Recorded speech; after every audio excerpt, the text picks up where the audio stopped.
Good morning. I'm Darrell West, Vice President of Government Studies at the Brookings Institution, and I'd like to welcome you today to our 10th annual John Hazen White Manufacturing Forum.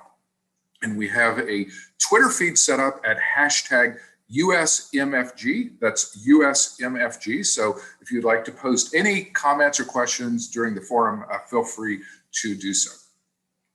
This forum is supported by John Hazen White. John and his wife Liz and sons John and Ben are with us, and we want to thank them for the financial support that they have provided over the years that enables the quality work that our scholars do, and we are very grateful to them. Today, we're going to discuss what the Biden administration is doing to improve manufacturing. The good news is our country is coming out of the COVID pandemic, so businesses have reopened, consumers are spending money, and the economy is rebounding. Yet there remain a number of challenges in the manufacturing sector. These include supply chain issues, where parts are coming from, and how to handle supply shortages. The whole question over Made in America in terms of what that means and what the threshold should be. And then finally, workforce staffing and development issues, so kind of the rise of advanced manufacturing and how we retrain workers for the new economy that is starting to emerge.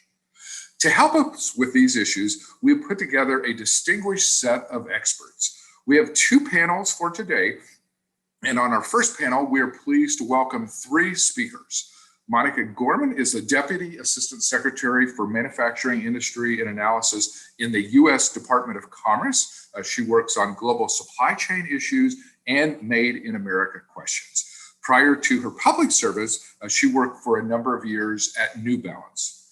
David Cicilline is a congressman from Rhode Island. He was elected in 2006 and has risen to a top position within the House. Among his other responsibilities, he serves as chair of the House Antitrust Subcommittee.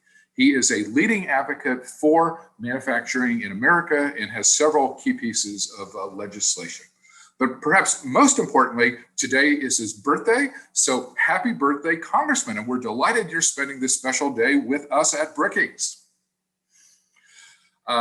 And I should also note that the House will likely be having some votes this morning, so the Congressman may have to sign off a little early. So just want the audience to know that. And then our final speaker is John Hazen White, who's the CEO of Takeo Comfort Solutions, based in Cranston, Rhode Island.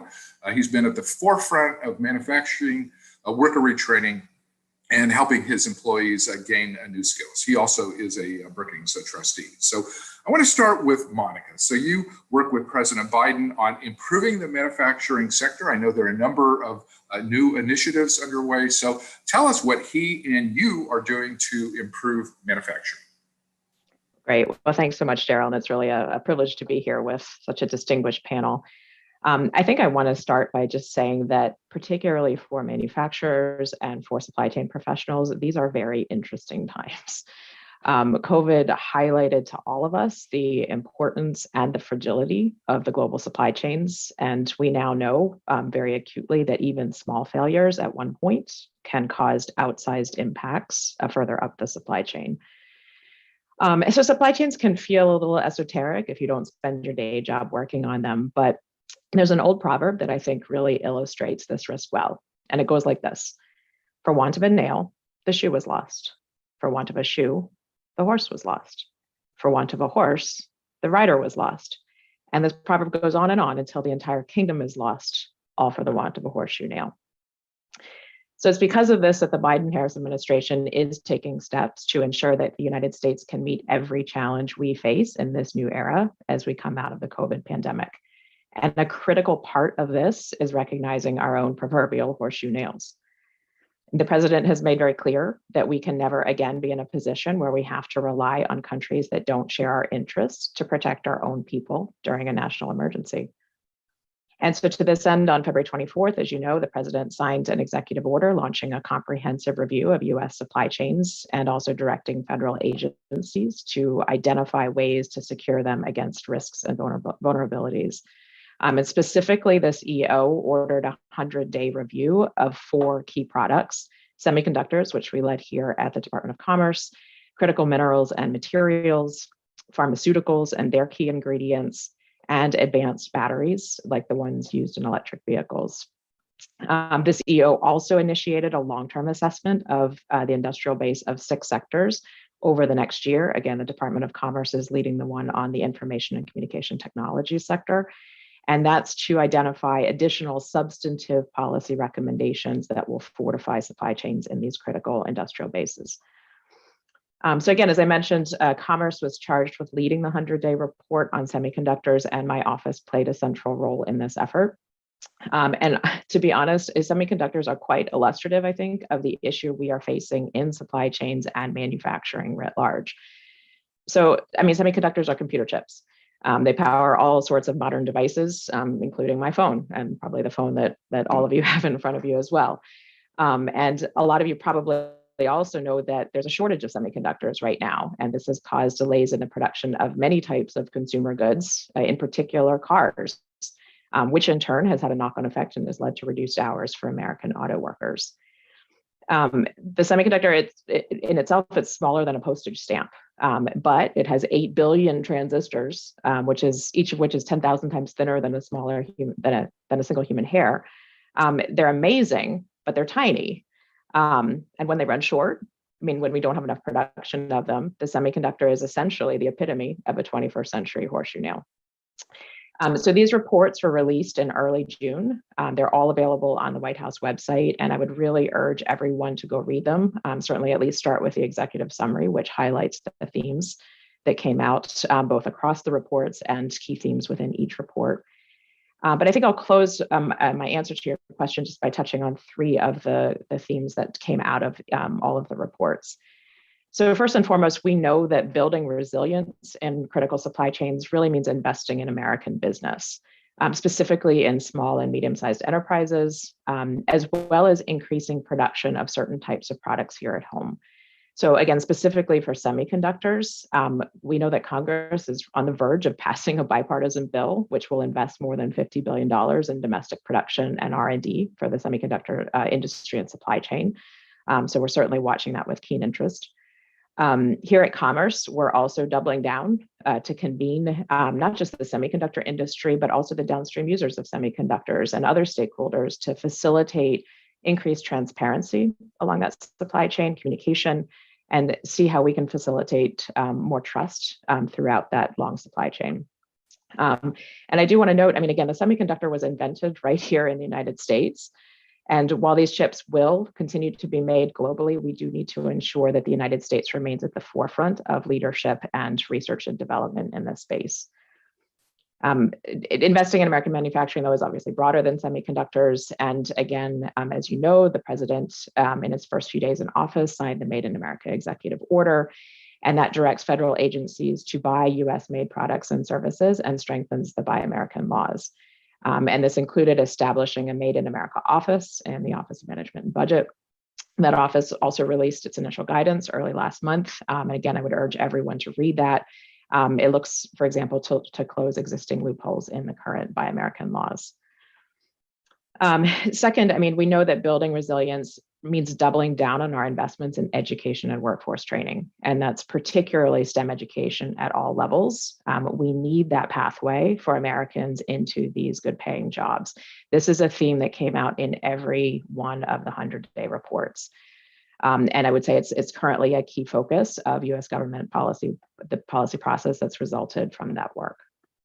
Last but not least, we know that resilient global supply chains is also going to mean looking beyond our own shores and working more closely with our trusted allies. So even where products are made in America, they may rely on some components and materials that are not fully available within our borders.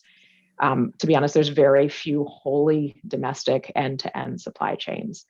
So this means that we need to work with our allies and our partners. We need to build that geographically diverse supply base and pursue partnerships in research and development across borders.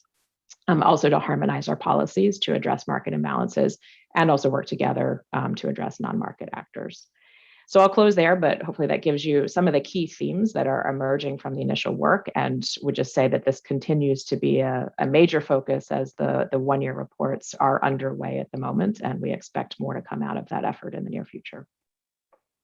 Thank you, Monica. That's a great way to kick off this conversation. And I do love the point about building resilience in America. So, for example, on the computer chip issue, many people don't realize that most chips are now made either in Taiwan or South Korea, both very sensitive places these days. So enhancing U.S. capabilities is really crucial, because almost everything, every device and a service today relies on semiconductors.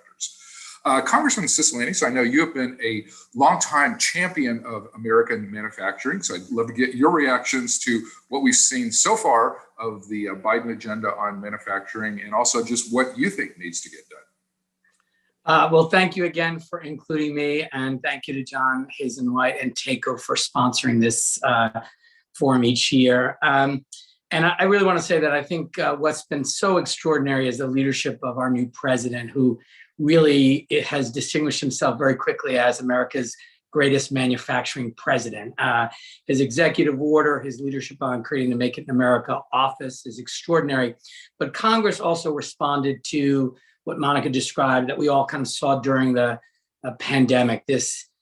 Americans were wildly supportive of manufacturing and understood kind of intuitively how important it is to the American economy. But I think as people saw the struggle for PPE and for other things that were necessary to beat back this virus, they began to really put pressure on their elected officials to do something about it. And so in the CARES Act and in the American Rescue Plan, we included substantial support for American manufacturing. In the CARES Act, we included, of course, $350 billion in loans to small businesses through the PPP program, much of that available, obviously, to manufacturers.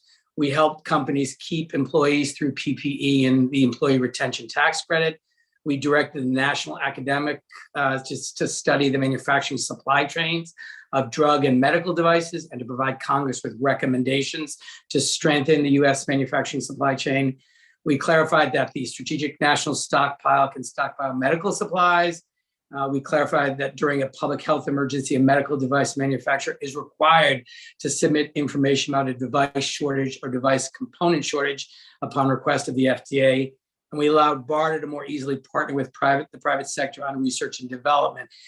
We then, in the American Rescue Plan, included $10 billion to enhance the Defense Production Act to boost domestic production of critical PPE, to secure supply chains, and to increase capacity for vaccine production, and to help onshore production of rapid COVID-19 tests. We provided a $5.2 billion appropriation to the Biomedical Advanced Research and Development Authority, BARSA, to support advanced research, development, manufacturing, production, and purchase of vaccines.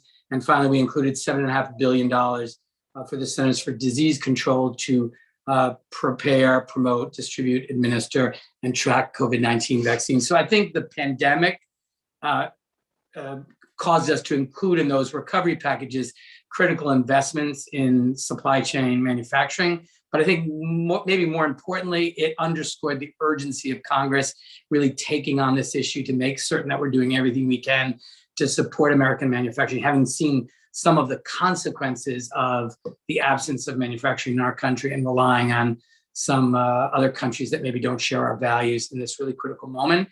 I think the president's executive order has been really important. I've been working for a number of years now and reintroduced legislation with Senator Murphy to close these loopholes and to make it in America by American requirements. And the president's commitment to that has been extraordinary. So I think this is a moment for a tremendous renaissance of American manufacturing. Congress understands the importance of it. We have a president who's leading on it. And of course, we have a Secretary of Commerce who hails from Rhode Island, the birthplace of the American Industrial Revolution. So a Secretary of Commerce who will continue to be a leader on this. So I'm very bullish about the work ahead and the progress we'll make in securing and growing American manufacturing. Thank you, Congressman. And certainly you're absolutely right in terms of the pandemic revealing all of the vulnerabilities. And I'll just add to that the pharmaceutical vulnerabilities, because much of our drug production, as well as protective equipment for our healthcare providers, was made outside the United States. And clearly that was a big problem, especially at the beginning of this. Johnny, you're on the front lines of innovation. So I'd like to get your reactions either to Monica or Congressman Cicilline in terms of the current situation, what the administration is thinking about, what Congress has done, and what you think needs to happen to improve manufacturing.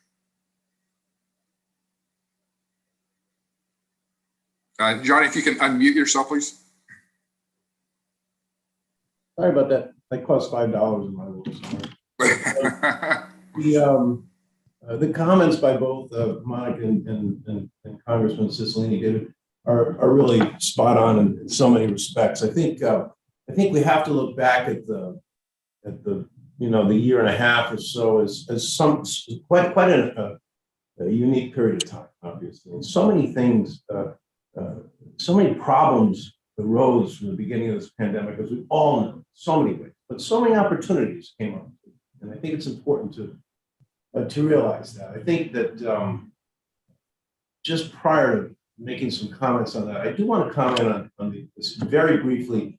Congressman David, we've spoken, I think, almost in every single forum. You and I have bantered about the issue of the Buy America program, and Monica's talked about this too. And I think it's a very good thing. I'm terribly concerned, as I have been, and mentioned this, that we try to get it right, because it's becoming more and more difficult. It has become more and more difficult for manufacturers like myself to really adhere to the Buy America program in its current form. So I would caution you to be cognizant of I would reach out to find out what that really means from people like myself, because you could, in fact, with all the right intentions, box us right out of being able to do business. So I would just pay attention. That's just a cautionary note and a thought, for what it's worth.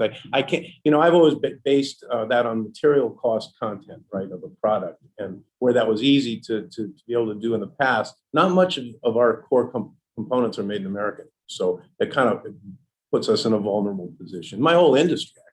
So anyway, it's just something for you guys to keep in mind and think about. I think that one of the things, Daryl, that's come out of the last year and a half has been some of the vulnerabilities in this that have been exposed. Supply chain being the primary, throughout the supply chain, the primary example. And Monica, you talk about the microprocessors and the electronics and how that's impacting the auto industry. Well, let me tell you, every single circulator I make, I put one of those into, and so we're running all over the place. Practically, scratching at the, like pigs for truffles or whatever, looking for these little, parts just to be able to keep ourselves going. So it's a real vulnerability. Now, I think it's really important, though, to note your acknowledgement of the need to be able to work with our allies, because not everything can be made. And so the notion, look, we boxed ourselves, kind of regulated ourselves. And I think this is a good thing in many ways, but regulated ourselves out of the foundry business to a large extent. We can't buy steel and cast iron competitively. So we have to go to China. We have to go to Brazil. We have to go to Mexico. We have to go to different parts of the world to be able to be competitive. And remember what I've always said, David, is that the most important thing for manufacturers to be able to do is to buy materials at worldwide competitive prices. So it's just the nature of being a global, smaller world. But acknowledging the need to be able to do that is important, Monica. I think just moving ahead, you got to keep that always in mind. We can't be totally focused on America only. It's not gonna ever work. I think if I might comment briefly, having gone through a horrible period, obviously, in the last year and a half. The government has done really a tremendous job in doing what I always view the government as being here for, which is to protect us, right? So military and infrastructure and whatnot. I think the protection plans that have been put out, starting with the Trump administration, in fairness, and moving right on through, have been really productive. We were a recipient of the PPP loan, and that actually saved a whole lot of jobs here. And so I think that the government did the right things. I think in retrospect, I would probably do it all again the same way. So I commend you for what you've done. I think that the one thing I would want to acknowledge, and this is not just in the United States, but this is a worldwide comment. It's important to remember that one of the things that kept the world going, certainly kept America plowing ahead, was manufacturing. I mean, we made stuff. We never stopped. We were deemed essential in the beginning. And by the way, companies like mine were somewhere along the line deemed critically essential because we were supplying and moving hot water in hospitals and homes and nursing homes, which were keeping people alive, I guess, to some, if you want to go there. And so I think manufacturers kept a lot of the world going. As I said, not just here, but internationally. So I think it's very important. I have said this a number of times here to my people, who I have nothing but respect for and love, deep love. You all know that from the history. I have said many times, and I will say again, the people in the manufacturing world are nothing short of heroes for what they have done the past year and a half. To show up at work every day fearlessly. And for companies like Takeo and the rest of the world to have supported the safety of those people together, coming together to work together to prosper and grow and succeed and survive. These people are nothing short of heroes. And I don't want to ever let lose sight of that fact because I hold that very dear to my heart and will be forever grateful for what these people have done. So I commend what the government's done, Congressman. I commend and Monica, I think what you've done and what you are doing is terrific. And I thank you. And Daryl, I will leave it at that. Okay, thank you, Johnny. So, Monica, I have a two-part question for you, one on supply chains, one on Made in America. So, in the supply chain area, I've heard three different concepts: onshoring, which is basically bringing jobs back to America; nearshoring, which is bringing a production back to places close to America, perhaps Canada; and then friendshoring, which is bringing production to American allies, even if they are halfway around the world. So I'm just curious how the administration is viewing onshoring, nearshoring, and friendshoring. And then on the Made in America question, like how would you respond to someone like Johnny or other businesses who are worried about either meeting that 51% domestic content threshold, or there is legislation, including from the congressman, to raise that percentage figure? So let me take your second question first. And I would stress the administration has been very clear that stakeholder engagement is a critical part of this discussion.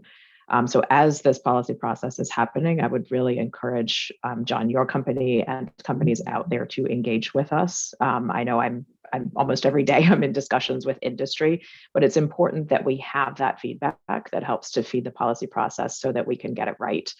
We know this is challenging. There's a lot of factors that we're trying to balance. It's complex, but we need those different perspectives and voices. So let's please have this discussion. We'll keep the dialogue going, and hopefully that helps us get it right as the policy process continues. Great question with regards to onshoring, nearshoring, and friendshoring. And I would say we're still in the earlier days of determining exactly how that is going to play out. It's also quite supply chain and product or industry specific. So supply chains for different industries can look quite different. Some may need to all be in one general geography. Some can have more widespread geographies, and that's okay. Some may need to be more regionally focused. And so that's part of what we're focused on right now, is specifically with these critical industries and critical sectors of our industrial base. What are the areas that need to be onshored? What are the areas that need to be nearshored? And what are the areas where friendshored provides that resiliency that we're looking for? So it's complex. And again, just as with the Made in America, we're really seeking that feedback from the stakeholder community to help guide our process there. But again, work is ongoing, and we invite perspectives to help inform that. Okay, thank you, Monica. Congressman, actually, the same questions for you, both on supply chain and Made in America. I know you have legislation to close some of the loopholes. We currently do have a 51% domestic content requirement, so that is not new. That has been on the books for some time, but you would like to close some of the loopholes and perhaps even raise that threshold higher. So how do we do that? And then on the supply chain issue, how do we navigate just all the complicated geopolitics of manufacturing and material supplies?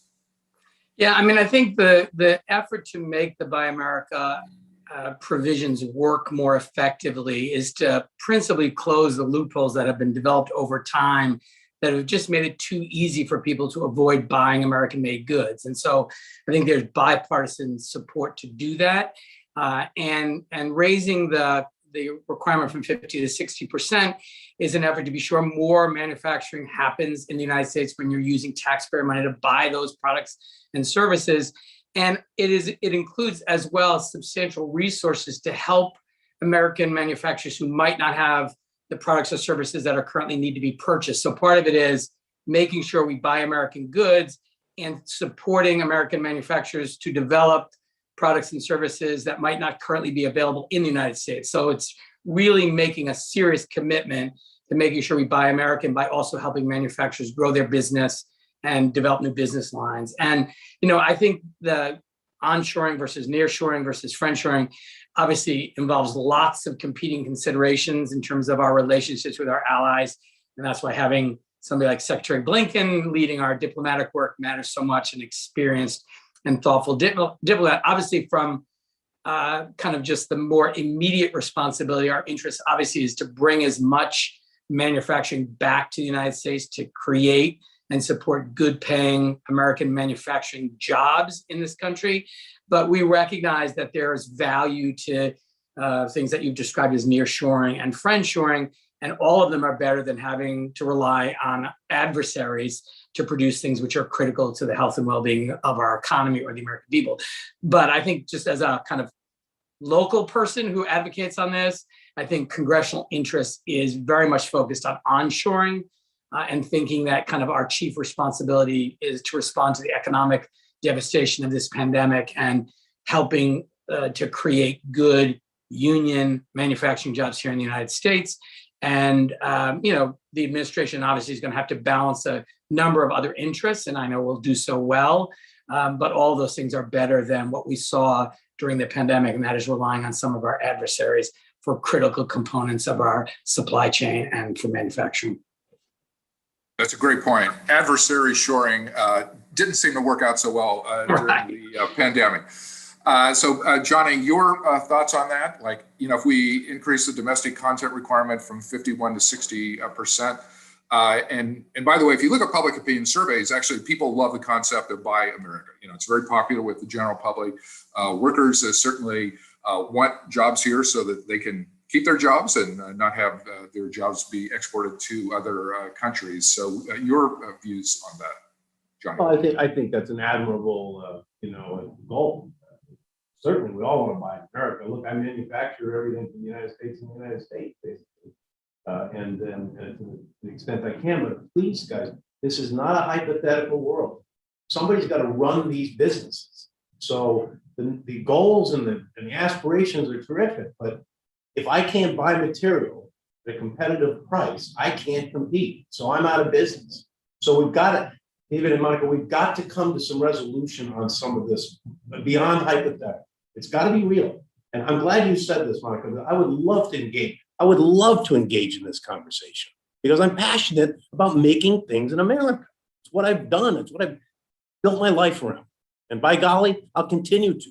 But I can't do it if I can't do it. So let's all be on the same page and get together and do that. I think, I want to throw in a thought I had that while we're talking about the pandemic and Buy America, the supply chain and everything, there's another issue at the frontier for manufacturing, and that is the ongoing evolution of the workforce.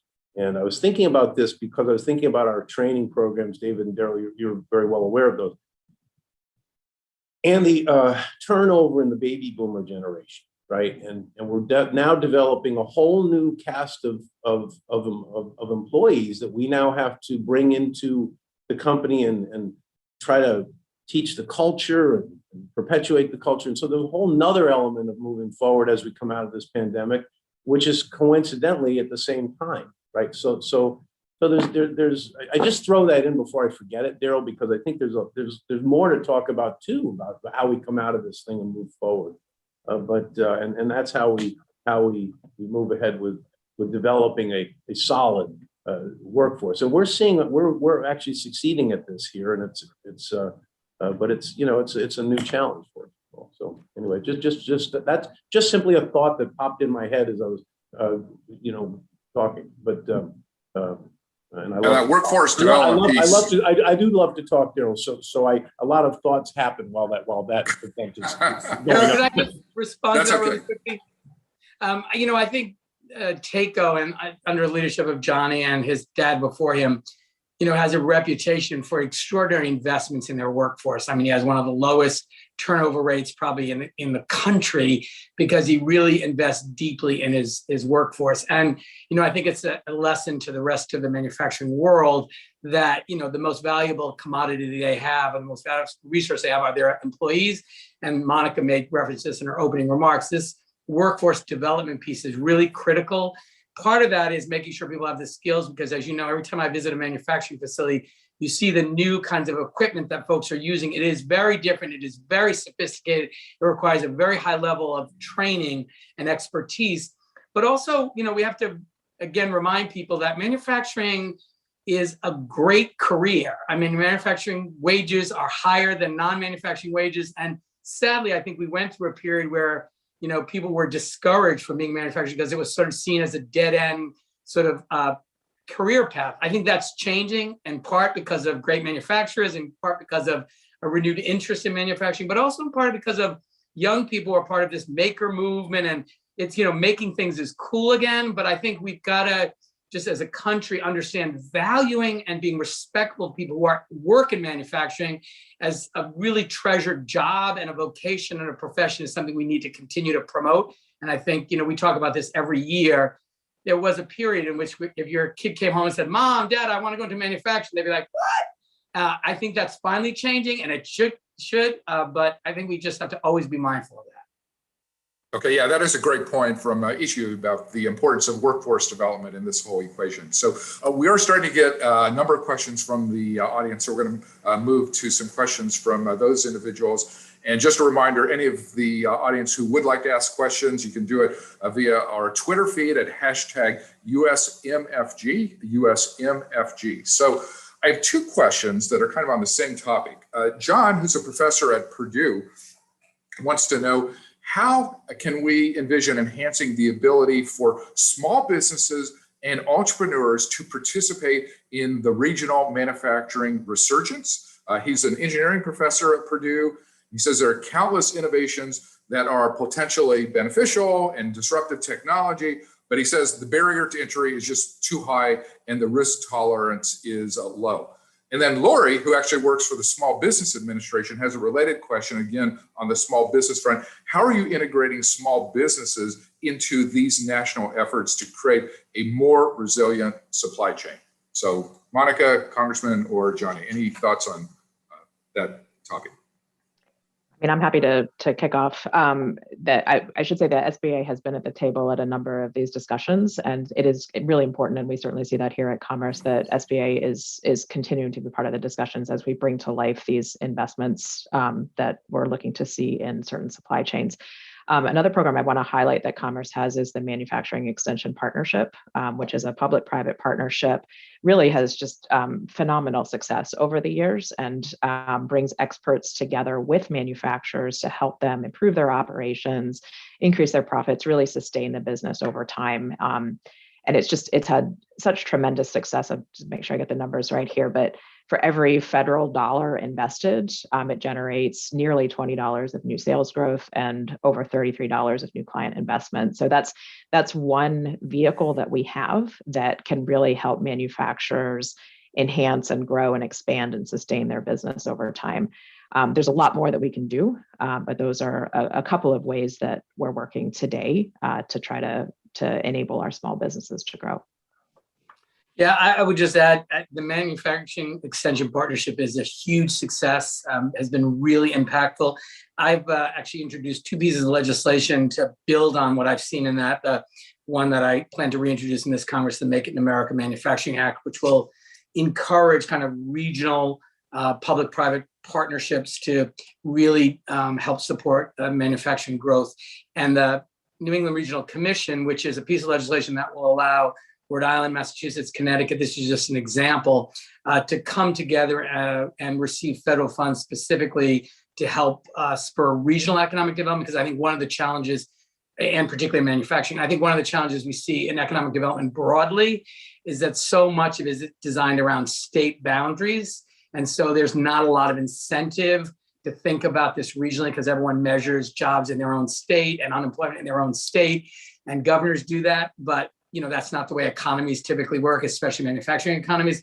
And so the New England Regional Commission Act will create this regional commission that will allow these 3 states to really think about manufacturing regionally and do good planning and investments that will help spur manufacturing growth in that region, which is a lot more effective and impactful. So I think, those kinds of things can help spur economic growth in the manufacturing sector in a regional way.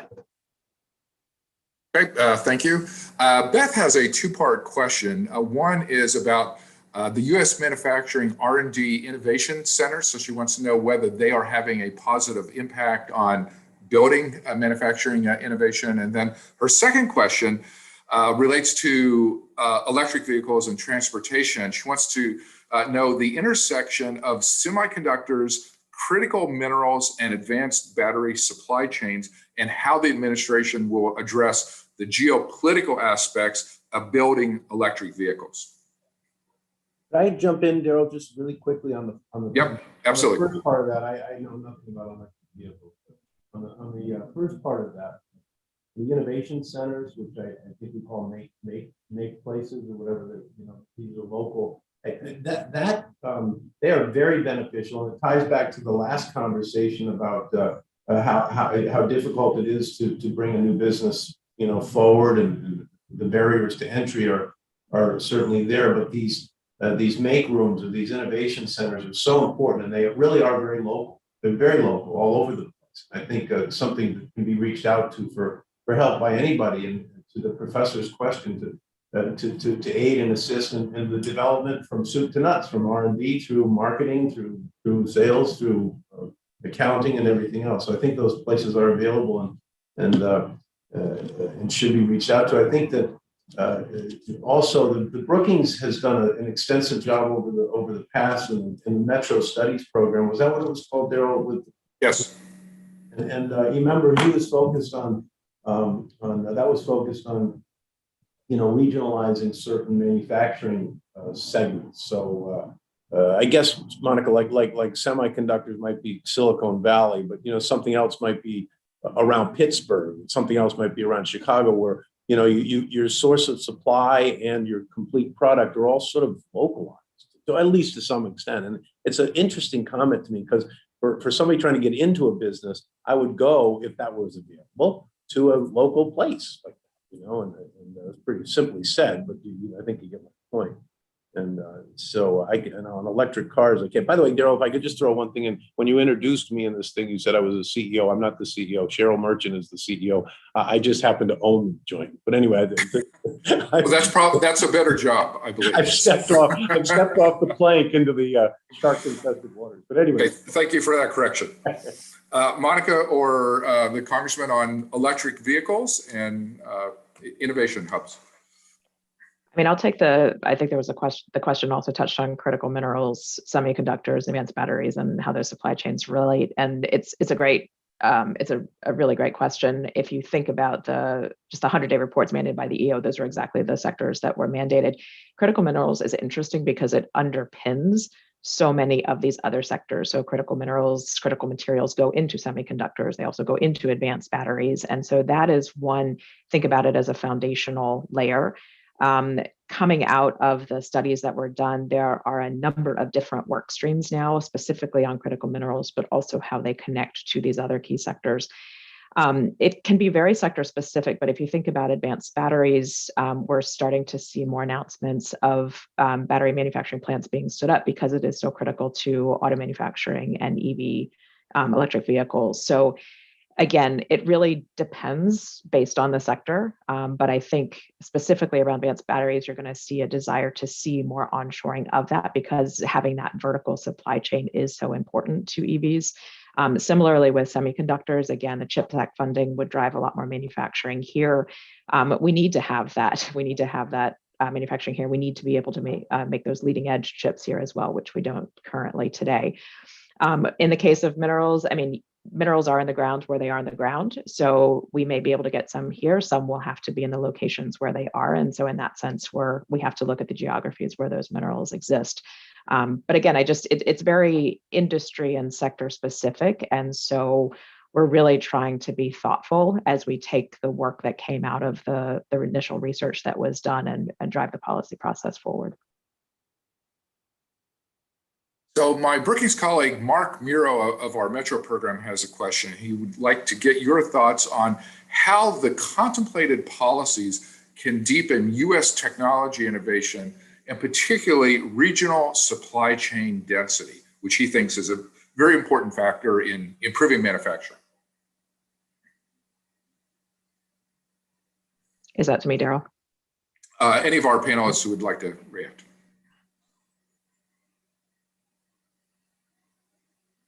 Don't be shy. We're relying on Monica's expertise. Well, I will make one comment in that, again, certain industries really need that localization and vertical supply chain. And so that by definition is going to drive more regional density. We also know that manufacturing and R&D innovation go hand in hand. When you've got your innovation center right next to your factory, that is a virtuous circle that happens when the people on the floor are talking to the people doing the research and development. So we see building more of those centers as this gets stood up in different industries and different areas really creates that virtuous cycle. Yeah, and the only thing I would add, Daryl, is I think that's why the two efforts I mentioned about this sort of regional economic development, both in terms of planning and in terms of federal resources being devoted to regions is so critical. And so I think we just have to sort of get out of the political way of thinking about the way we measure all these things, because that's the way economies work. And I think Monica made that point again. Okay, thank you. So Sandra of an organization called Personal Cities has a question about green technologies and green initiatives, which of course is a big part of the broader manufacturing agenda as well. She wants to know what new technologies are being used to improve manufacturing efficiency and increase green initiatives. Green initiatives? Green initiatives. So I just to jump in, and you guys can comment from that side of the. I would say briefly that almost everything that's happening in development of product in any area that I can imagine has to do with a green focus. In other words, so I'm in the HVAC business. I'm developing pumps and valves for heating and cooling, air conditioning, and water movement. Every single thing we do is designed for number one comfort, but really number one plus would be energy efficiency and green sustainability. So rest assured that everything that's happening, and some of that, by the way, some of that is regulated. A lot of it's regulated actually by the government, and that's a good thing because it keeps the leaders leading and the rest of doing the same, trying to keep up. But some is just done because it's the right thing. It's kind of like solar, right? If you're going to put solar on your house or on your building, is it necessarily economically feasible? No, not always. But you know what? It's the right thing, and a lot of people do things for that reason. So that would be my comment. Every single thing that's happening that I know of in development is revolving around. I'm going to call it environment. I would just add to that. I mean, we see a tremendous opportunity here in terms of our climate goals and economic development potential around clean tech and sort of clean industries. So you think everything from things that drive energy efficiency to green steel and green cement, abatement technologies. Renewables is an obvious one, but I mean, the US really there's no bounds to American ingenuity, and we lead in so many of these technologies, particularly driving new technologies. So it's a tremendous opportunity, both for more manufacturing, more exports, but also to help our manufacturers here at home as we continue to make our own industries more efficient. So we just see a tremendous opportunity as we take this forward. And the only thing I would add to that, and that's why it's so important that the government really continue to provide robust research and development dollars, because so much of our success in this area is, new innovations, new products, sustainable materials that Monica mentioned. So having a very robust research and development investment is really critical to all of this. So another question from our audience. Thomas, who is a policy analyst at the Duke University Center for Health Policy, says, onshoring production of essential goods is critical, but he says manufacturing quality issues still can arise in the United States, particularly, he notes, in the pharmaceutical area. So he wants to know, what steps can we take to ensure continued quality in production as we shift more manufacturing back to the United States? That's investment in productivity. I'll go right there, very, very simply put, because I look back at the history of this company as a microcosm of what you're talking about. And, as we've come through the last 40 years, it's been continual investment in two things. Design. I don't know about pharmaceuticals. I have no knowledge of that, but I do know about things like that. And, the design for manufacturability and the production processes for manufacturability and quality are critical, because you can make a product that cannot fail going out of a factory, which is what we've strived to do. So it's all about investment in the process. Bringing things back is going to be about investment in process. And by the way, where we can improve over some of the, what do you call them, adversary sourcing? What we call it, yes, mending and adversary sourcing acronyms were, but the production in adversarial nations. Adversarial nations, right? I mean, those are very, very, very manual, and there are real quality issues coming from some of those places. Believe me, I've lived with them all my life, but back here we have the opportunity to invest. So you would worry more about the quality issues elsewhere as opposed to the United States. They're harder to control because they're not at your fingertips. Right? I mean, you can control them. Sure, we do. We work very hard at that. But being right here and investing in what we can for production has been absolutely a no question. Buckley of the Wisconsin Center for Manufacturing has a question. He wants to know, what are the most transformational ways the administration can invest in U.S. manufacturing? So obviously there's a lot of initiatives going on across the board. I think he wants your top hits. Like, what's the most important thing that actually would transform the nature of manufacturing? Monica, you want to jump in on that? Yeah, I'm happy to. I would say it's twofold. One, it is continued focused investment on research and development. The U.S. leads in so many key technologies. There's nothing that can match American ingenuity. We need to continue to invest in that in so many different industries. The other aspect of that, though, is continuing to support the commercialization of that and the ongoing manufacturing of those technologies once we invent them. And so that's where we're looking at a number of different industries to make sure we can continue to do that, semiconductors being a key example. So research and development, but then supporting that commercialization and continued manufacturing.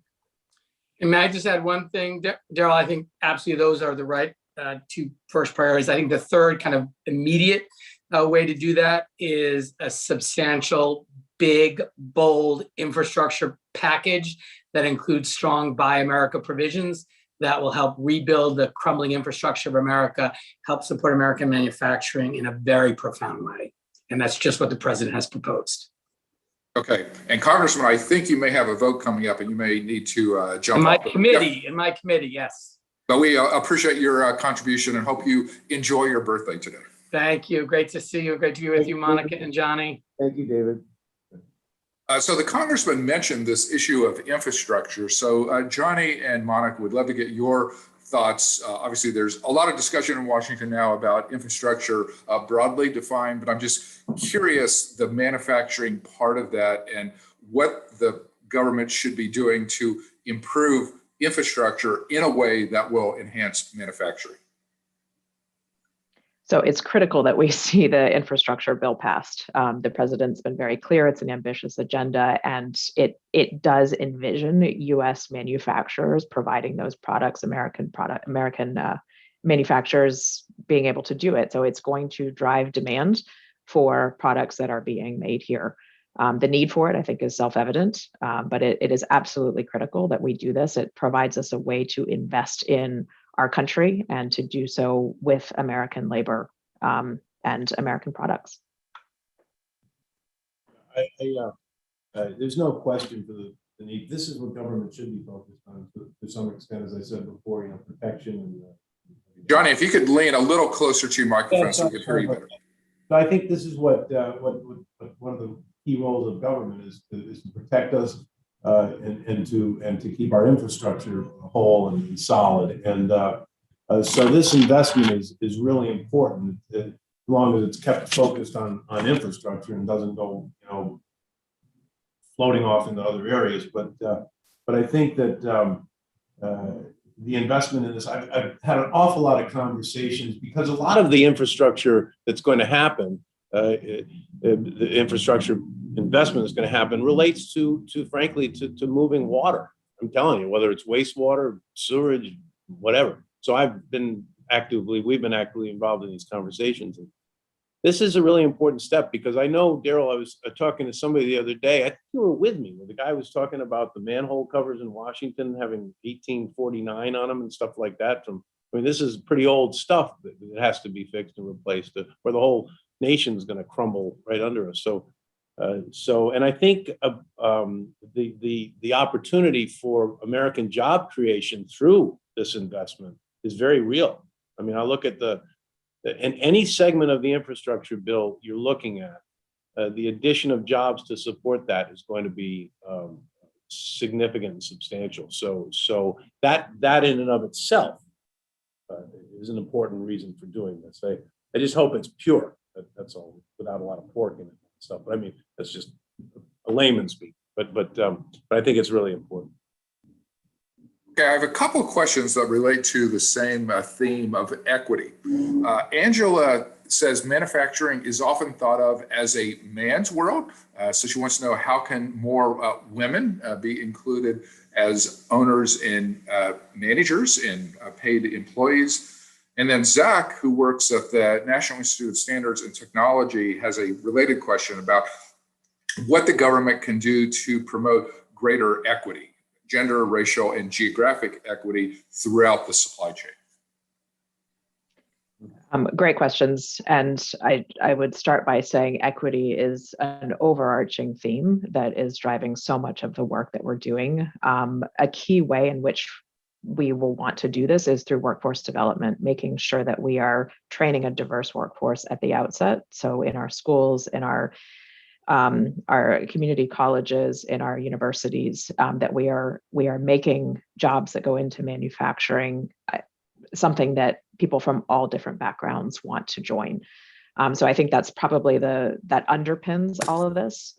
We can continue to encourage folks who come into these jobs to stay. I mean, these are great jobs. There's a lot of opportunity to grow. John, you see that within your business. So we want to make sure that folks of all backgrounds and they really see that opportunity to grow within manufacturing. But again, it really starts with a focus on equity in workforce development, in the schools and the programs where people gain the skills to go into these jobs, and then keeping them in manufacturing as they rise throughout their careers. Of course, Johnny, you have a female CEO, so. Females all over the place. And we're very diverse that way. It's been a great. Again, if you could lean a little bit closer to your mic. I'm so sorry. Maybe I'm glad you didn't hear my comment. Yes, we have lots of. Look, the country has been built on opportunity. And so one of the great opportunities for a person like me is to provide opportunity for people. So TACO's been open, and most places that I wish every place were the same, open to anybody to come in and learn and grow and develop and build a life for themselves and their families, whether they're man or woman, I don't care. It's just about, so I think the answer to the question, and Monica, I think it's important that the government have a role in that somehow. We see it and developing more and more, but you know what? It's also a mindset of ownership. It really is a mindset of ownership to be willing to open up our doors and let people come and enjoy the opportunities that are provided and take advantage, and then we'll support that. It's just like the education, Daryl, that we've had here over the years. That's something for everybody, and to grow and achieve. And my dream in my life has always been to provide a place where people can come and grow and prosper, and their families can grow and prosper with them. And so that's a mindset too, to some extent. You can't regulate that. You can't regulate mindset. Okay, I have one last question for you, and then we're going to move to our second panel. So Dilip has a question about China, and basically he believes China is way ahead of the United States on manufacturing in general. So he wants to know, can the U.S. even conceive of catching up with manufacturing in China?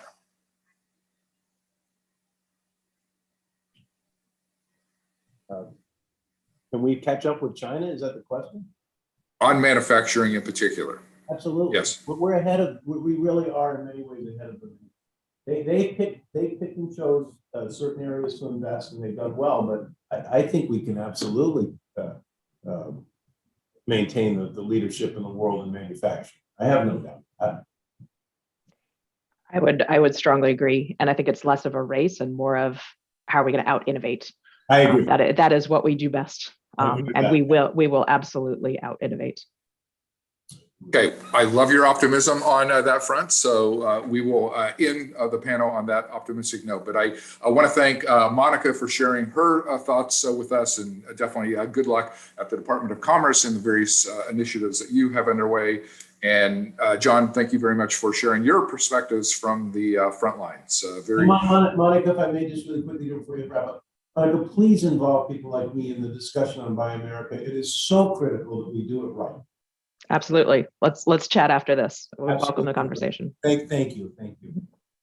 Okay, well, thanks to both of you, and also with our audience, we appreciate all of your questions as well. So we now are going to transition to a second panel, which is going to continue this discussion about manufacturing in the United States, what the Biden administration is doing, how we can do a better job to promote manufacturing. And we're very pleased to have two distinguished experts on this part of the conversation. Ben, you can already see on the screen, Ben Wang holds the Gwatney Chair in Manufacturing Systems at Georgia Tech University. He teaches in the Stewart School of Industrial and Systems Engineering, and he is a professor of materials science and engineering at Georgia Tech. He's also the executive director of the Georgia Tech Manufacturing Institute. Ben, that sounds like you have several full-time jobs there. We're also delighted to welcome Liz Reynolds with us. She is a special assistant to the president for manufacturing and economic development at the National Economic Council of the White House.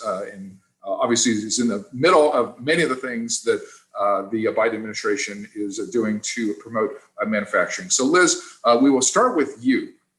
So we have several interesting manufacturing initiatives emanating from the White House in terms of supply chain, made in America, and workforce development. In our last panel, we talked a lot about supply chain and made in America issues. I'm just curious what you're working on, in particular, some of the perhaps workforce development initiatives that you think will be helpful. I know there's a lot of R&D investments taking place. There's going to be a new National Science Foundation directorate on technology, if Congress agrees to this, and just how these various things are designed to help the manufacturing sector.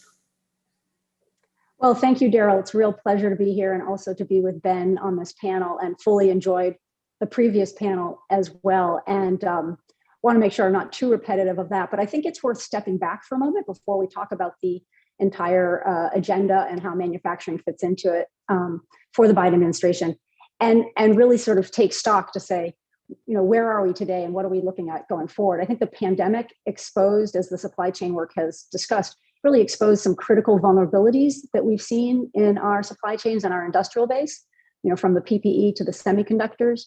But while those were exacerbated, they really have been with us for years, and they're reflective of a lot of policies and practices that were driven a lot by concerns that were primarily dominated by efficiency, maybe short-term goals, as opposed to building resiliency focused on long-term growth and innovation.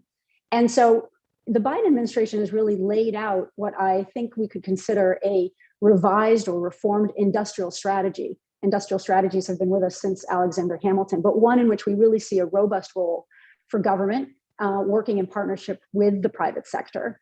And I think that this is a critical part of the administration's agenda, and we can talk through what all of those are, but it's coming at a critical time. I think maybe, I'm sure the audience has seen some of these recent numbers on manufacturing productivity in the country. We have seen a decline in the last decade across the majority of industries here.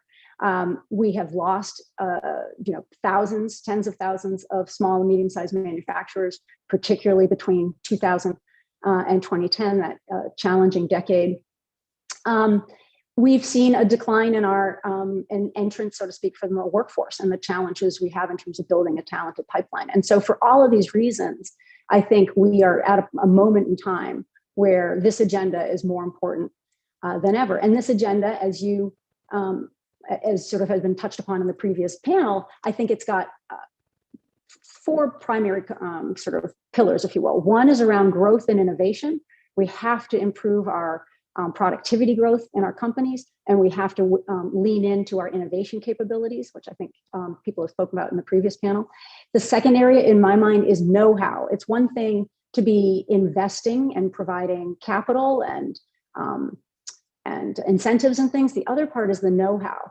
We know that firms need, you learn through building, and that learning curve can take time. And particularly for our small and medium-sized firms, it's not just about capital, but it's about what kind of assistance do we give them? What kind of guidance do we have about integration of new technologies? The know-how part, I think, is something we've lost when we've lost a lot of our manufacturing offshore. The third area is workforce. And I think when I think about workforce, we obviously are talking about that pipeline. But we also know that the issues of Industry 4.0 are really about organizational transformation. So we need to train a new workforce, but I'd also say we also have to be thinking about management as well, and just a whole different way of thinking about how we manufacture in the country. And then fourth, all of this has a geographic dimension. And if you're helping manufacturing, you're helping middle America in this country. We've got at least 50% of our machinery firms are located, and plastics and metals companies are located in, I think it's about, well, maybe I've got in about 30% of our counties in this country. We've got tremendous concentrations in different parts of the region. And so these regional approaches are really valuable for our manufacturing agenda. So in terms of the agenda itself, we've seen, one piece is very squarely placed on the R&D agenda and the innovation. And we've seen that in the USICA bill, particularly around this tech directorate, which I'm very excited about. I think it's really taking all of our excellent skills in basic research and trying to then bring that to an applied context. We have a lot of good experience in this in DARPA and ARPA-E. Also, you've heard about the supply chain agenda and what we're doing with the supply chain resiliency program, how to invest in our supply chains, where we saw a lot of vulnerabilities in this first round of research, but they exist across multiple areas. And it's got both a domestic agenda, but it's also got an international agenda. Third, I think, is what I'd call the geographic dimension of investing in manufacturing. That is the innovation hubs, which are a very exciting way of taking what we've learned to date about regional clusters and how we build coalitions and deepen our access or our ability to bring sort of growth to regions that are not necessarily, our top tech areas, but are also going deeper geographically and also going deeper in terms of bringing in greater racial equity, gender equity. Then the work of the MEPs and the Manufacturing USAs, two of the critical institutions that spread across the country for us, that touch a lot of different communities that are also able to, again, provide that know-how, I think, for companies, which is really important. We mentioned, I think Monica mentioned as well, the CHIPS Act and what we're doing specifically around semiconductors. We then also have a huge investment and opportunity in the workforce development piece. We've talked about that, I think, in the previous panel. But how do we bring the next generation through that talent pipeline? Procurement, which also was mentioned, a critical piece here. I think an opportunity for providing some demand side opportunities for our manufacturers. And then finally, indirectly, I think it was really important, that question from the last panel on infrastructure. That infrastructure agenda is indirectly a manufacturing agenda in so many ways. It's both helping our manufacturers through the investment in kind of critical infrastructure, but also I think there's going to be opportunities for U.S. manufacturers. So it's a very, you could look through this, the administration's lens. If you just look through the manufacturing lens, you just see, that this is one critical piece of the pillar of that agenda. And so, so it's really, I think it's a once in a generation moment for our manufacturing. And I think there's consensus across the board that we can't continue in the way we have been, again, given the way that technology is changing, given global competition, given the needs of our national security, our economic security, our innovation agenda. This has got to be a new way and a new trajectory for our approach to manufacturing. Great points, Liz. Thank you very much. So Ben, I want to bring you into the conversation. So Liz is emphasizing a number of different areas, but especially the importance of innovation and the importance of workforce development. And I know you are in the middle of each of those issues. You are very much interested in extending the manufacturing innovation ecosystem. And then on the workforce side, you're a professor. So you are actually training the next generation of young people. So I'd love to hear your thoughts both on the innovation side as well as the workforce development side. Thank you very much, Daryl, for having me on the program. I'm really honored to be part of this important dialogue with Liz and the audiences because advanced manufacturing is foundational to our economic prosperity, resilience, and national security. Okay. Well, by way of introduction, I was involved in the Obama administration's Advanced Manufacturing Partnership, M1 and M2, from 2011 to 2013. And it is obvious that I'm extremely pleased that the current administration is taking important and very much needed steps, and also taking an intentional strategy and approach, okay, to expanding our technology innovation ecosystem and the manufacturing supply chains. Daryl, if I may, before addressing the questions, and I would like to say from the get-go that my comments are grounded in a few beliefs, okay, so that the audience know where I stand on the manufacturing policies. And first, building a strong manufacturing base in the US is a national imperative, okay? And we know that technology-based innovation is the dominant driver of economic growth in the 21st century. In addition to economic growth, supply chain resilience, as Liz mentioned, national security, standard of living, and rebuilding the middle class in our society all depend on a strong, globally competitive manufacturing base. In order to have such a competitive manufacturing base, we need a vibrant innovation value chain tightly coupled with a strong manufacturing ecosystem. Okay, so that leads to my second belief. We cannot separate innovation from manufacturing. Okay? In the past, some policymakers believed that we could continue to innovate and leave manufacturing to other nations. As it turned out, not only did we lose our ability to produce high-tech products, we began to lose our ability to innovate. Okay, as the former Dow Chemical Chairman and CEO Andrew Liveris, and he co-chaired the Advanced Manufacturing Partnership Steering Committee. And he notes in his book, where manufacturing goes, innovation inevitably follows. Okay, so if we want to compete well globally, we must maintain both the technological innovation leadership and advanced manufacturing leadership.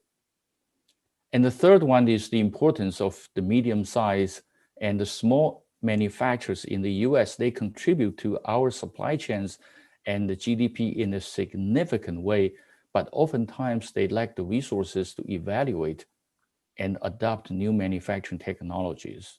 Okay. And we continue to develop many state-of-the-art technologies. And how do we get these new technologies in the hands of these small and medium-sized manufacturers? In other words, how do we overcome the last mile challenge in technology adoption by the small, medium-sized companies? I believe the national and the state MEP can play a critical role in it. Okay, so that's so let me comment on the regional manufacturing, the ecosystems, and I want to emphasize the importance of taking a regional approach to developing the manufacturing ecosystem. Again, connecting the existing program with the new ones, and then align them with the state agencies for economic development, EWDs and two-year colleges and four-year universities, state MEPs, and the many wonderful local not-for-profit organizations. Okay, so the regional ecosystem stakeholders should come together and determine what they want to compete on. Is it the talent? Is it the infrastructure? Is it the supply chain? Or is it the business climate? And I mean, this regional ecosystem approach is time-tested. Liz and her team at IPC at MIT did wonderful work. Michael Porter's work on innovation clusters, and Pisano and Xi's work. Okay, so all these are great examples to prove that the regional approach actually works and works well, particularly for the US. So the regional ecosystem actors must work together to identify common challenges and common opportunities, and then co-innovate around those common challenges and opportunities. And this regional approach actually pushes local companies to rethink how they should interact with one another to ensure that benefits are shared by all. In other words, they should grow and excel symbiotically if they have a right combination of technologies, workforce, infrastructure, regulation, standards, and some other policy, for instance, the tax incentives. Now, as you know, I'm a big fan of the regional approach, okay? But I also want to mention that the use of proper metrics to measure the health of the manufacturing ecosystem is essential. Okay, without the proper metrics, we don't know where we are and we don't know where we are going. Well, there's a good example of the metrics-driven approach, and that is called the TechFire ecosystem assessment tool developed by Energetic Technology Center. So the TechFire is a comprehensive tool that evaluates many indicators from investment to incubators to minority participation to workforce training. Okay, thank you. So Liz, if I can bring you back in your opening remarks, you emphasized geography and some of the geographical challenges we face, that there are problems in middle America in the sense that the jobs are not equally spread all across the country, and that fuels resentment. And one of the things the administration is trying to do is to promote heartland development and kind of a more equitable spread. And I know you've done work on these topics in the past as well. So tell us a little bit more about the geography angle, the regional innovation hubs, and how the administration hopes to build greater equity in the system as a whole. Well, I have to say, for those of us who have done regional economic development for decades, it's a very exciting time to be in this administration, because I think there's a real understanding and embrace of this approach toward economic development. Our country's economic security and growth is really built upon regional strength. That's where we find, we have all of these centers of excellence, if you will, that drive our competitiveness globally. So the regional model is one, as Ben said, has been, I think, well tested. Every state in the country, every region has, built again on this concept of clusters. The challenge often is that there are nascent clusters there, but we just don't have necessarily the resources to take the kind of growth or the opportunity to the next level. And the other challenge has been also making sure that we're including the broader communities, if you will, or parts of a regional economy. I think both of those things are things that this new regional tech innovation hub model is really trying to address. So it's about building on innovation and technology-based solutions or growth opportunities, taking them out of our traditional tech hubs, if you will, that we often find on the East and West Coast, and saying, let's go find those assets that exist in other parts of the country. Let's go build upon what already we know exists in smaller areas and rural areas, in cities that may be smaller cities, but have strengths in different areas of technology.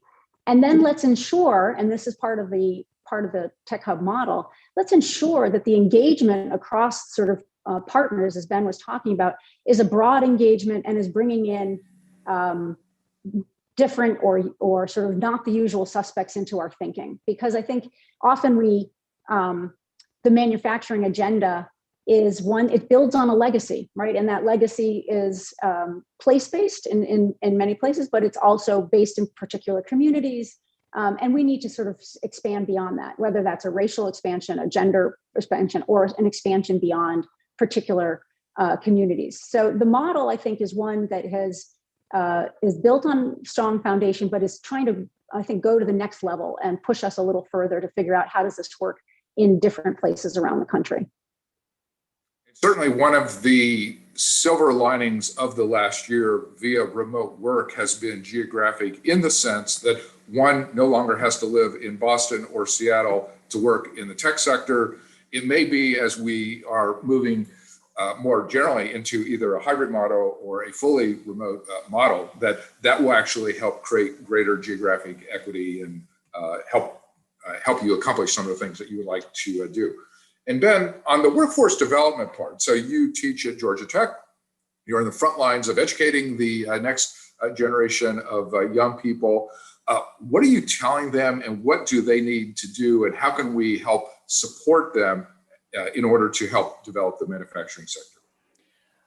Daryl, I think the EWD is perhaps the #1 challenge for all manufacturers. Okay, so I've, in the last 35 years, spoken with numerous manufacturers, and EWD is the common denominator, the common challenge for all manufacturers.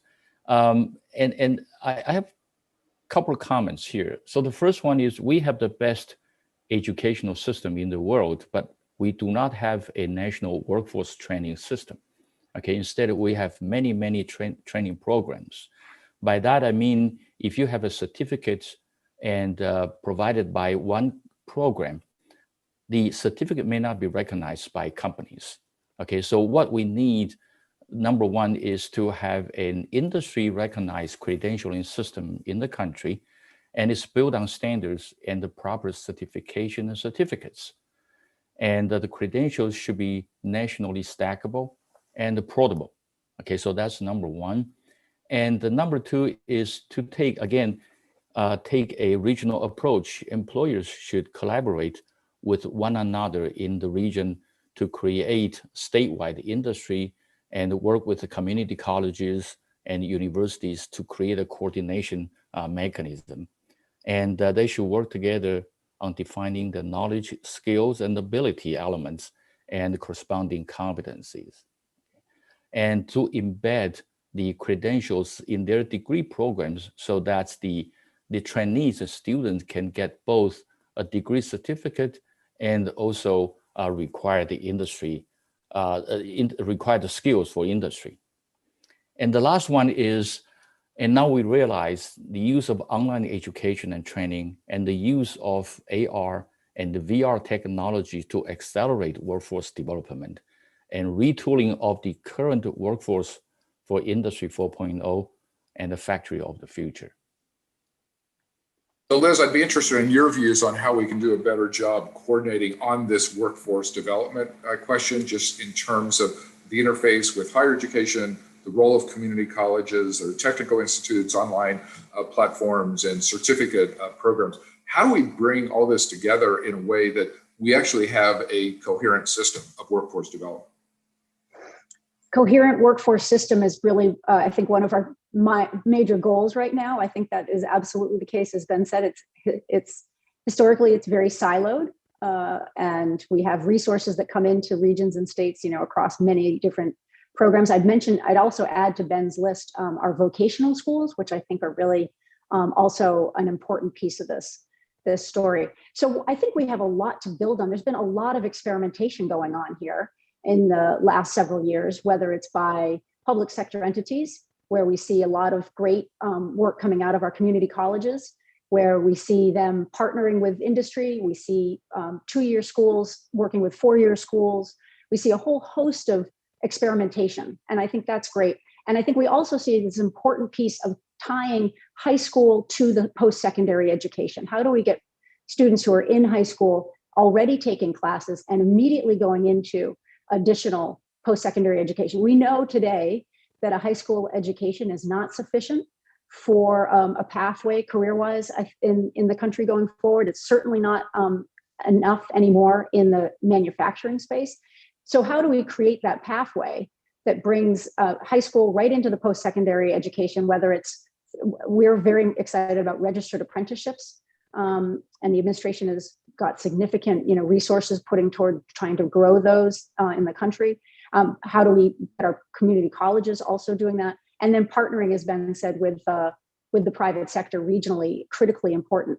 But I am very excited about this area because I think that there's an understanding that we need that kind of continuity across that, particularly in that kind of post-secondary area.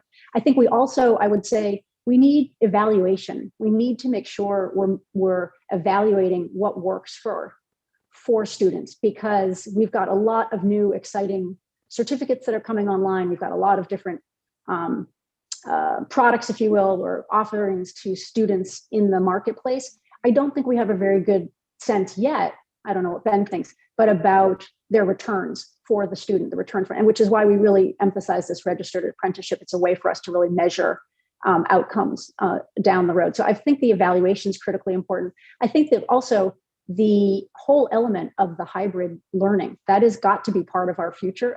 The AR, VR possibilities. When I was out talking to firms in my previous job at MIT, a number of firms trying to introduce this technology, and the trainers would be a little bit threatened by it, that, well, is this AR, VR going to sort of take my job, because now who's going to train the students? And actually it turned out to be just the opposite, that it meant that the students could learn through this new means, but it allowed the trainers to actually touch more students and to bring in more material.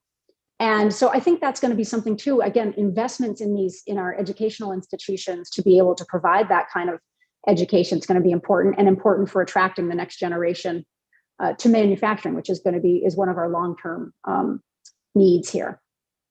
I mean, in terms of online education, I have always thought there is a natural combination of the human teacher and the technology, just in the sense of the technology can do a good job of communicating basic facts and assessing the students on their knowledge of basic facts, which then would free teachers and professors for higher level functions, problem solving, critical analysis, and so on. So I hope people do not view those as zero-sum goals. And Ben, I want to come back to Liz's point on evaluation, because she was talking about the importance of determining where we are and what we know and where we're going, what works and what doesn't work. And you mentioned the importance of a metrics-based approach. Tell me a little bit more about that. Like, how do we think about the role of metrics in all this? What are the right metrics? How do we start to develop an evidence-based approach to these kinds of challenges? On EWD, Liz is correct. We have so many certificate programs in the US, and some of them are wonderful programs, okay? But the return on investment for the employers and also for the trainees has not been proven, okay? So that is something we need to work on, okay, to validate the return on investment. That's number one. Number two, I think it should be based on standards, okay? And also accreditation systems similar to ABET for the engineering and the technology program. Okay, so those are the two things I would like to add to it. Now, the metrics system for ecosystem development, I think most audiences know the TRL, technology readiness level, and most audiences know what MRL is, manufacturing readiness level, okay?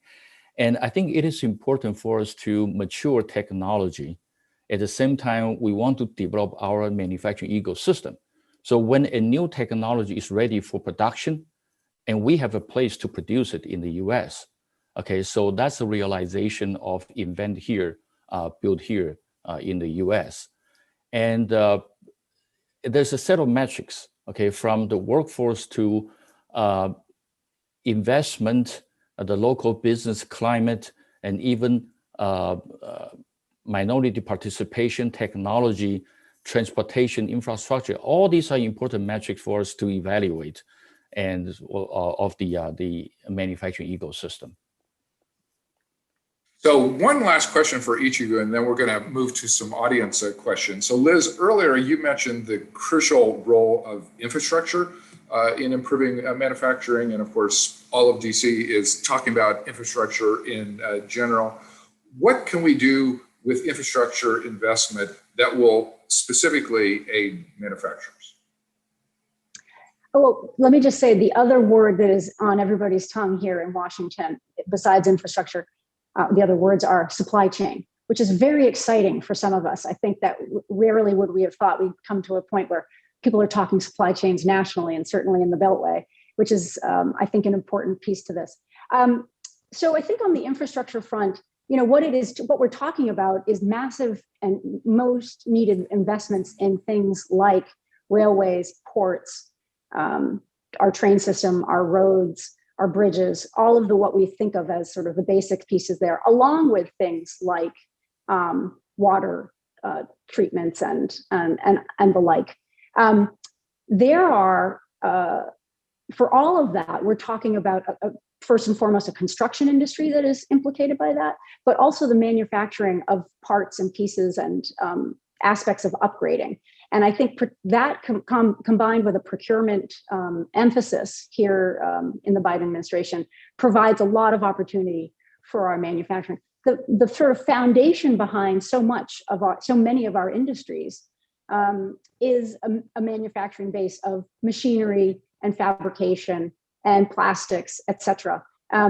There's just going to be a way in which we see a sort of ripple effect, I think, particularly for our SMEs in this infrastructure bill. I think it's not that it's not a first order. We're not seeing in the first order, but the second order behind how you actually do this. You think about when you go to other countries who have, you know, invested in their high-speed rail systems and port systems as well. We have a long way to go here.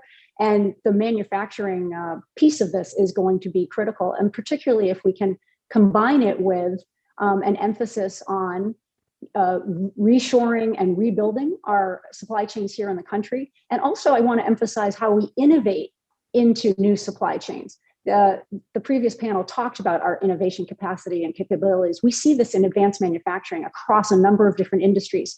And so it's not necessarily a story of bringing something back as much as it is investing in the new technology that helps us do it better here. And I think we have a real opportunity across the board to find ways in which we're going to actually invent our way into stronger supply chains. Ben, would love to get your thoughts on infrastructure, what we need to do in that area. Then we're going to take some questions from the audience. Well, Liz is correct in saying that the infrastructure is really part of the manufacturing. Okay, without a robust infrastructure, and there is no way for us to expand our manufacturing, particularly going forward with the digital manufacturing. So that is, I mean, these two are integral, and as from the policy standpoint.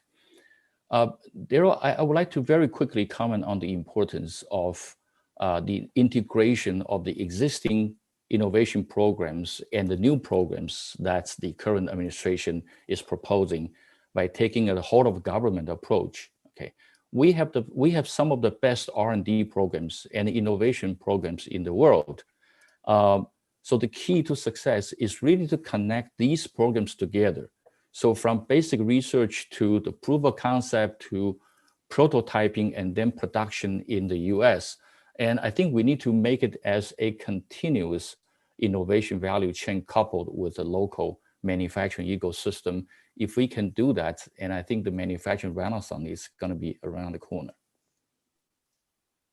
Okay, we're going to move to some questions from the audience. And I want to remind those of you who are watching, if you'd like to submit questions, we have a Twitter hashtag set up at hashtag USMFG. That's USMFG. Feel free to pose any questions that way. So I have two questions that are somewhat related. So Christopher, who works with the Leadership Networks organization, asks, how can we accelerate upskilling for currently low-skilled workers? And then Milt of Venture Nashville wants to know, what is a bigger constraint on improving the manufacturing sector in the next 10 years, technology innovation or the supply of human workers? So each of them are wanting you to address the human aspects of manufacturing. Those are good questions. I guess I'll start. Upskilling current workers, so critical, and something that we, what are our tools for being able to do that?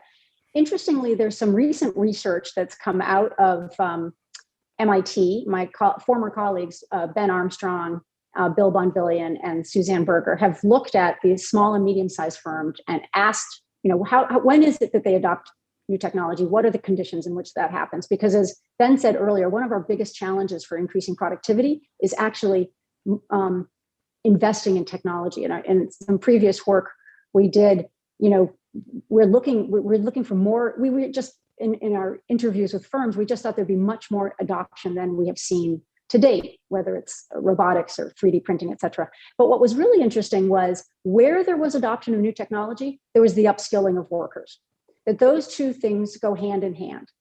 So it's almost like a virtuous cycle that if you're going to when are you going to upskill your workers? When are you going to invest in, more training, et cetera? It's when you actually move toward greater productivity, greater investment in technology. And so one way I think to do this is to be incentivizing firms and helping firms make that leap.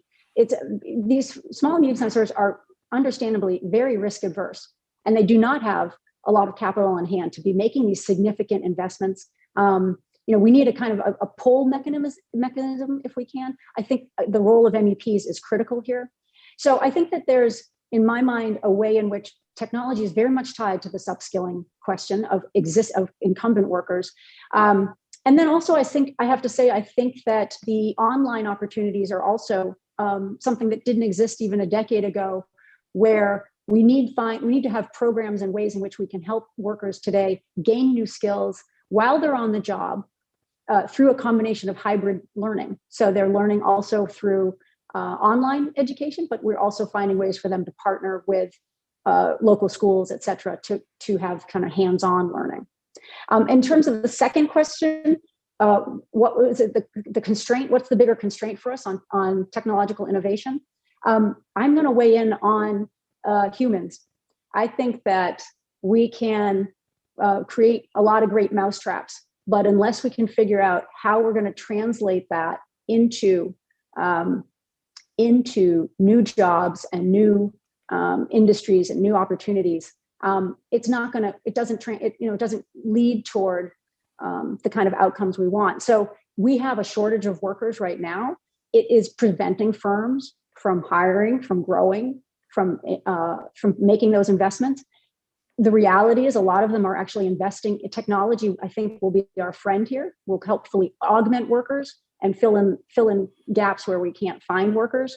But I think we have to find a way in which we're going to really invest in that workforce that's going to help us grow, and then the technology actually can get implemented and applied as those companies are growing. So Ben, your thoughts either on the upskilling part of that question or the human versus technology role? Well, on upskilling, I think the local partnership is key to a successful upskilling the existing workforce. The current workers, they cannot move far, okay, from their home base.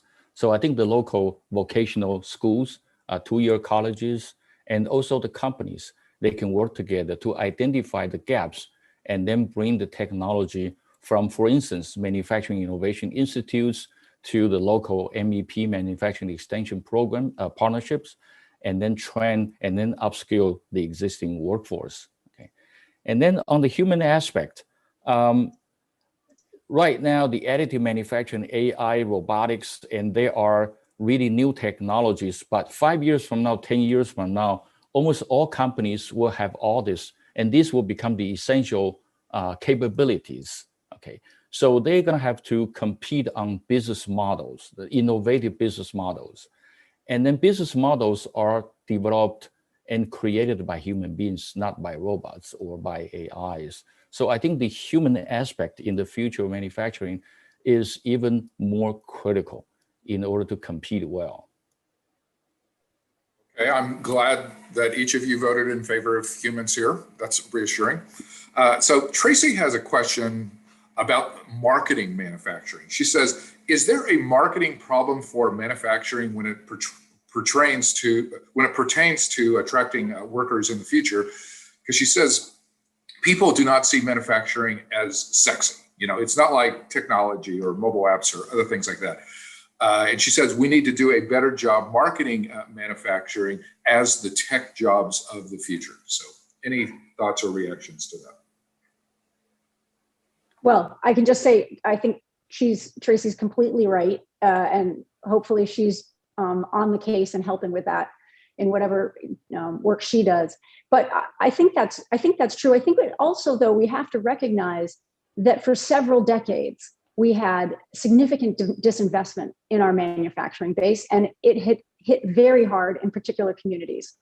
And if you grew up in those communities and you saw your grandfather or your father lose their job, or a lot of the waves of deindustrialization and offshoring, it is very challenging to say, okay, I'm going to go enter into that field. And certainly parents are going to ask twice about that. I think the positive piece here is to say, and Ben said it, I think, earlier, but we're really in a 21st century manufacturing is going to look extremely different than 20th century manufacturing. It is a completely different way of understanding how we're going to be doing this. Is going to be much more technology, much more interface with computer systems. If you go into some of these facilities now, you'll just see these, clean and sort of precision-oriented in places or factories that I think are very much a different vision than what people have. But the marketing part, I think the thing is that we're not going to be seeing. I actually think manufacturing is going to have, when we start to see the kind of products that are coming out of manufacturing, when you start to see the way in which it's actually embedded in so many of our new and important kind of industries around biopharma, around clean energy related technologies, we're going to see a next generation that actually sees there's advantages here, or there's something interesting here, and that they like to actually work with their hands. That kind of that sort of move, I think, is now happening in this next generation. And even though they're sort of raised on the software and the apps, how that applies to manufacturing, I think, can be quite interesting. Ben, your thoughts on this advanced manufacturing thing and how manufacturing actually is going to become technological? Yes, I absolutely agree. I think the future of manufacturing is digital manufacturing. A lot of high-tech products, devices, machineries, and tools. Okay, and I recall 10 years ago when the Advanced Manufacturing Partnership started, and there were 4 work streams: technology, infrastructure, policy, and the fourth one is the imaging of manufacturing as a career choice. Okay, so the people recognize that the image of manufacturing may not be as good as some other sectors, but going forward, digital manufacturing is going to be clean, quiet, and also high pay as well. And that also requires really very good skills. Okay. I say clean, quiet, and high pay. That should be a attractive package for young people. Anna has a question about the design side of manufacturing. I mean, oftentimes in these discussions of manufacturing, we really focus on production. Her question is about design, and basically, how can we do a better job involving research and design institutions in developing manufacturing, and what, if anything, is some of the proposed new administration initiatives doing to promote design in America? Liz, you want me to take this one first? Please, Ben. The design for X, okay, is really very important, and the design actually determines 80% of the cost. Okay, even though the real cost happens or incurred during the design stage is only about 15 or 20%, but design actually determines at least 80% of the cost. So design for manufacturing, and going forward, design for additive manufacturing, okay, because additive is a very different approach to our production. Design for supply chain, particularly design for resilient and robust supply chain. In the past, it was all lean, but going forward, I think the resilience and robustness are becoming more and more important. So, and design for circular economy, okay, to make it clean and reusable, recyclable. So the design is absolutely a crucial aspect in advanced manufacturing. So manufacturing is really not just to make things, it's really to design and make, distribute, and reuse.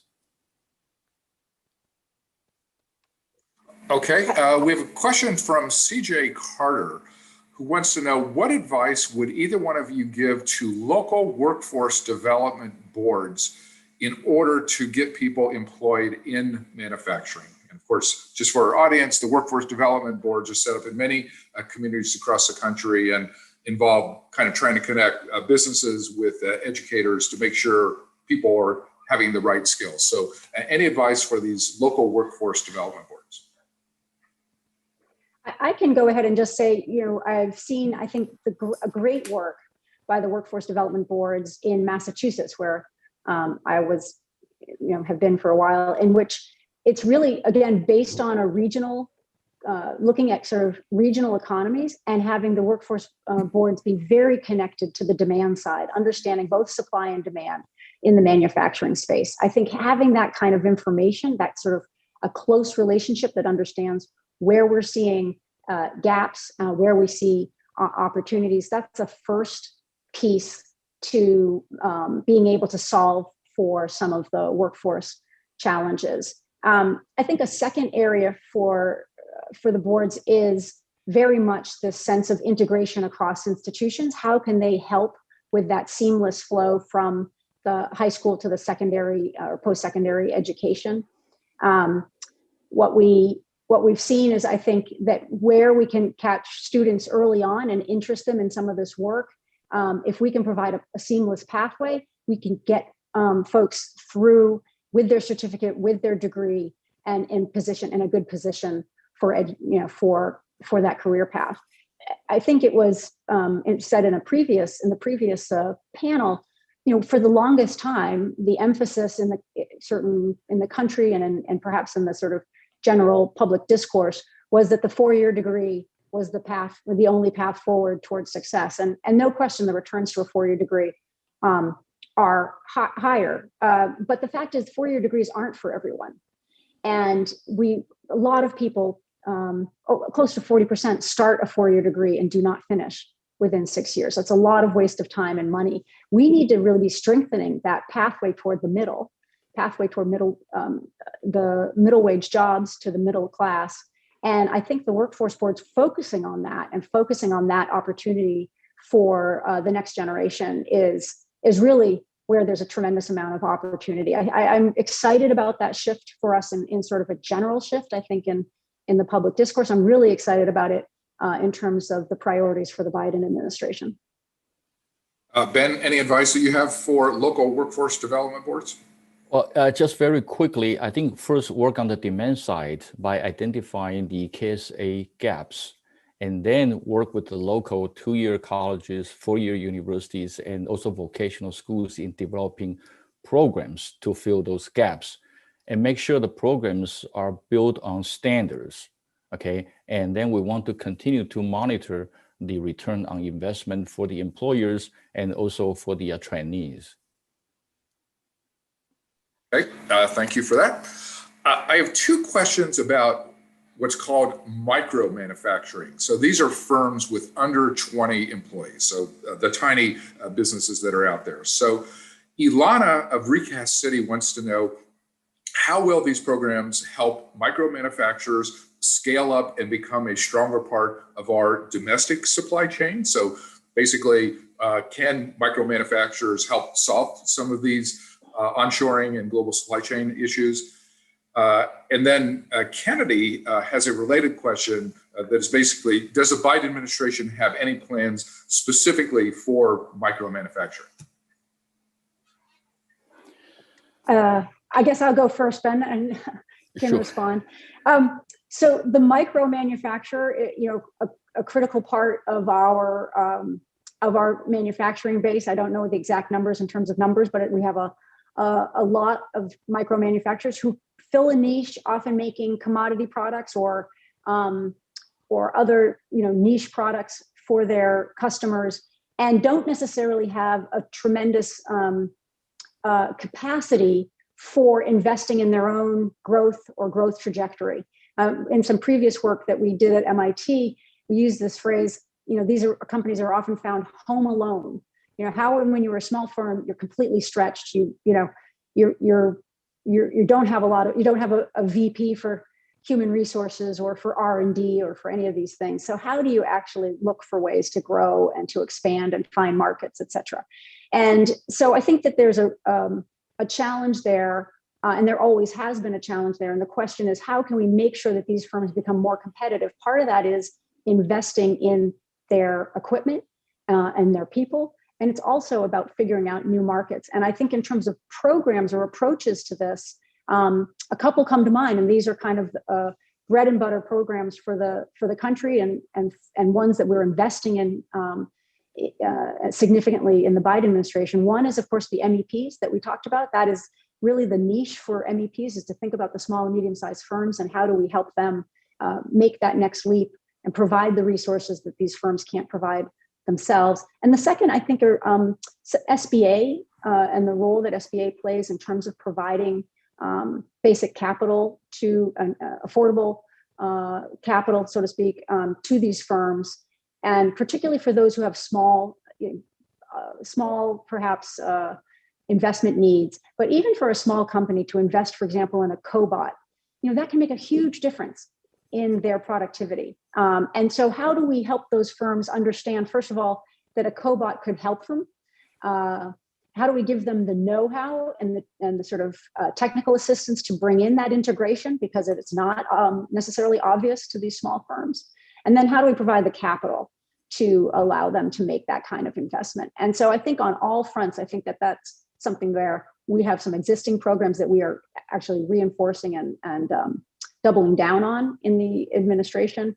And then I also want to say that I don't think it's just a role for government. I think we want to also be looking at ways in which customers and OEMs are also looking to invest and support their suppliers, and finding ways in which they can be incented to also do this, because the OEMs are only, their sort of technology adoption and their efficiency and their resiliency, as Ben points out, is only as good as their supply base. And in a lot of research that's been done about supply chains and resiliency, often the weak link is found in that fourth or fifth tier of suppliers. It's the small commodity making supplier that you didn't think about, where you have some of your weakest link in the chain. So I am hopeful we can find ways to again bring private sector investment in resiliency, and that will help the small firms. Yeah, that's a great point. And certainly both government and business have some responsibilities in this area. And just Liz, going back to a point you made earlier about procurement. Procurement is an area where often large companies that have lots of experience selling goods and services to governments have clear advantages. And these small companies just don't have the staffing to do it. Procurement is complicated. There are a bunch of rules and regulations. And it's very difficult for them. So procurement reform could be a part of that. But Ben, any particular advice you have in terms of micro manufacturers? Very quickly, I think the best way to do it is really to work with local MEP, and the Manufacturing Extension Partnership is really a national treasure. Okay, it has strong presence in all 50 states and Puerto Rico, and it is the best manufacturing extension program in the world. And I think we should continue to invest and incentivize the companies to work with MEP, and then MEP work with the local companies. Okay, thank you. So Jim has an international question for you. He points to other countries, such as South Korea, that he says has a very dynamic and innovative 21st century manufacturing, and basically wants to know, why can't the United States do that? Like, what are we doing wrong? Is public policy a factor? And I would just add to that, we know there are other countries like Germany is a common example that has invested heavily in manufacturing and has a very robust manufacturing sector. Are there lessons the United States can learn from some of these other countries as we consider ways to help promote the sector? Well, I guess I'll kick off, and I couldn't agree more with that question. That there are models out there that emphasize the role of a public-private partnership in which manufacturing is a high priority for the country and is a foundation for growth and for innovation. And so I think we can do that. I think that's what the Biden administration is trying to do with this manufacturing agenda, with this industrial strategy, in which we see a real focus, a role for the government to try and fill gaps and to rebuild what has been lost over the last several decades. I think one of the things you see in both of those countries that I want to emphasize is actually a real investment in labor. And if you look at the German model in particular, there has always been a way in which labor and management are partnering. And we see higher wages, and we see more support also for the SMEs, whether that's through financing or other areas. But if you're investing heavily in your workforce, you then have a very big incentive to increase your productivity, because you're trying to get as much as you can out of every hour of the workday. I think that's first and foremost one of the pieces here that is part of the Biden administration, is to say, let's invest in workers. Let's make sure that we're providing quality jobs. And then the other part is to say it's in our national interest to have a strong manufacturing base. I don't think we've necessarily really emphasized that in the past in the way that we're doing this now. And we're identifying through this supply chain work places where we see we have gotten the system as it stands, which has been very much focused on efficiency and on short-term profits, et cetera, has become untenable when it comes to sort of issues of national security and economic security. And so how can we have a strategy in which we're saying, it matters to us that we are able to have some biopharmaceutical capabilities in this country. It matters to us that we need to have abilities to make semiconductors in this country. We have a number of areas where I think other countries have made those decisions, and we're making those decisions now. And I think that that's going to be helping us build and kind of look, I think, hopefully, not exactly like we have a different system in those countries. We are not, we're much more decentralized. We have a much, I think, a very strong role, an important role for the private sector to play.